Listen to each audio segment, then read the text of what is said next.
Baik, kita ke nomor 13. Nomor 13 ini adalah soal tentang barisan ya. Barisan apa? Barisan geometri atau barisan aritmatika? Kita cek dulu ya. Barisannya tuh dia memiliki selisih, beda, atau rasio. Oke, yang pertama, untuk noktah yang pertama, itu jumlahnya ada 4 noktah. Yang kedua itu ada 8 noktah. Dan yang ketiga ada 12 noktah. Kita cek dari 4 ke 8, 8 ke 12. Itu diapain? Dijumlah, dikurang, dikali, atau dibagi? Dijumlah ya. Dijumlah 4. Karena dia penjumlahan, maka ini merupakan barisan aritmatika, teman-teman ya. Aritmatika. Pertanyaannya, banyaknya nota pada pola ke-16. Yang ditanya pola ke-16. Berarti yang ditanya adalah UN, teman-teman. UN sama dengan rumusnya itu A ditambah N min 1 dikali B. Maka kalau yang ditanya pola ke-16 berarti U16. A ditambah 16 dikurang 1 B. U16 sama dengan A ditambah 15B. A-nya apa, B-nya apa? A itu adalah suku pertama atau noktah yang pertama. Sedangkan B itu selisihnya atau bedanya dari setiap noktah itu berapa. Di sini kita dapatkan 4 ditambah 15 dikali 4. Ya, karena selisihnya masing-masing 4 ya. Ini 4, ini 60. Maka yang ke-16 itu noktanya ada 64. Baik, kita ke nomor 14. 14 di sini ada sebuah narasi tentang kepemilikan kendaraan ya, jumlah motor oleh orang tua murid dari total 80 siswa, teman-teman. 80 siswa didata, kemudian diperolehlah tabel ini. Pertanyaannya adalah, satu dari siswa tersebut akan dipilih secara acak untuk menjadi koordinator pendanaan sekolah. Peluang siswa yang terpilih berasal dari keluarga yang hanya memiliki sepeda motor adalah, ini adalah materi himpunan, teman-teman. Kita lihat yang memiliki mobil dan motor itu 24 orang tua murid. Yang memiliki mobil ada 52, yang memiliki motor ada 48. Kalau kita jumlahkan, ini hasilnya terus 24. Ya, terlalu banyak, teman-teman. Karena di sini hanya ada 80 siswa yang didata. Kenapa bisa terlalu banyak? Karena yang memiliki mobil dan motor ini sebetulnya masuk ke sini juga. Gitu. Jadi kalau kalian hanya ingin tahu berapa sih yang punya motor saja ya, berapa sih yang punya motor saja, maka 48 dikurang 24, hasilnya berapa? 24. Ini yang memiliki motor saja ya. Nah, 24 ini dibagi berapa? Karena yang ditanya peluang ya, masih ingat tadi di soal nomor berapa? 7 ya. Peluang itu adalah NA per NS. NA-nya 24, NS-nya berapa? NS-nya 80 ya. Jumlah total seluruhnya siswa yang didata. Kita sederhanakan, sama-sama dibagi 8, kita dapatkan 3/10. Inilah peluang terpilihnya dari yang berasal dari keluarga yang hanya memiliki motor saja ya. Oke, kita ke nomor 15. Diketahui fx sama dengan px ditambah q. Jika f-1 sama dengan 5 dan f4 sama dengan min 5, maka rumus fungsinya adalah, sebetulnya ini rumus fungsinya, teman-teman. Tapi kita tuh harus mencari p dan juga q-nya. P dan q ini sebuah angka.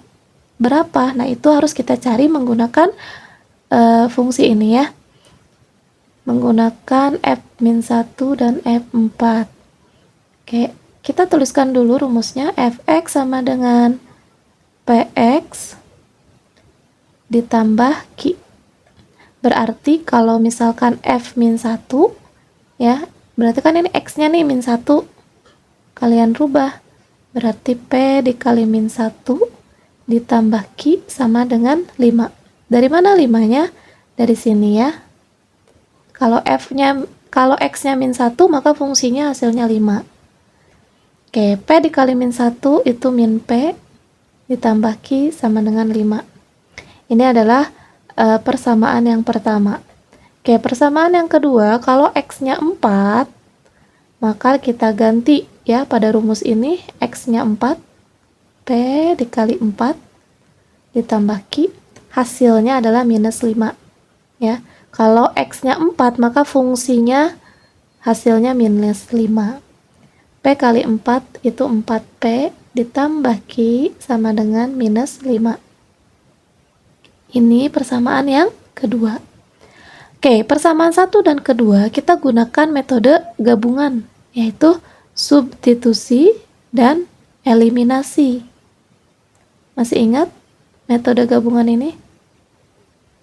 Ya, boleh kalian eliminasi dulu baru substitusi, atau substitusi terlebih dahulu baru eliminasi, itu bebas teman-teman ya. Oke, kita coba eliminasi dulu persamaan 1 dan persamaan 2 nih. Kita lihat min P ditambah Q sama dengan 5. Kemudian persamaan yang kedua, 4P ditambah Q sama dengan minus 5. Yang koefisiennya sudah sama, kita lihat di sini ada Q ya. Koefisiennya sama-sama 1. Jadi kalian langsung aja eliminasi Q-nya. Min P dikurang 4P. Q dikurang Q, habis ya Q-nya atau tereliminasi. 5 dikurang minus 5. Nah, ya, penulisannya seperti itu. Min P dikurang 4P itu jadi minus 5P. 5 dikurang minus 5 itu jadi penjumlahan. Minus 5P sama dengan 10.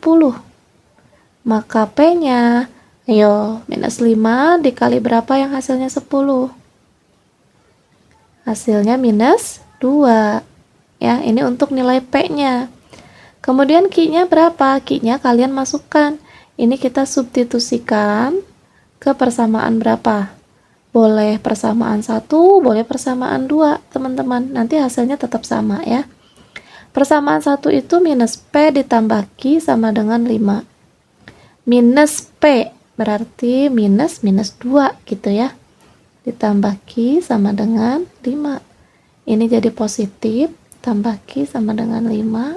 Maka Q-nya 2 tambah berapa yang hasilnya 5? Yaitu 3. Kita dapatkan P-nya tadi minus 2, Q-nya itu 3. Karena rumus fungsinya fx sama dengan px ditambah q, p-nya kita ganti dengan minus 2, q-nya kita ganti dengan 3. Maka inilah rumus fungsinya teman-teman ya. Kita ke nomor 16. Titik A min 3,2 didilatasi dengan faktor skala 4. Kemudian dilanjutkan dengan translasi 2,4. Koordinat titik bayangan titik A adalah, oke, kalau dilatasi itu artinya dikali ya, dikalikan. Kalau translasi itu dijumlahkan. Kita coba dulu tuliskan koordinat awal min 3,2. Kemudian didilatasikan dengan faktor skala 4 ya, sehingga terbentuk A bayangannya min 3 dikali 4, 2 kali 4. Hasilnya adalah min 12,8. Ini kita translasikan dengan 2 dan 4. Maka bayangan berikutnya adalah min 12 ditambah 2, kemudian 8 ditambah 4. Hasil akhirnya adalah minus 10,12.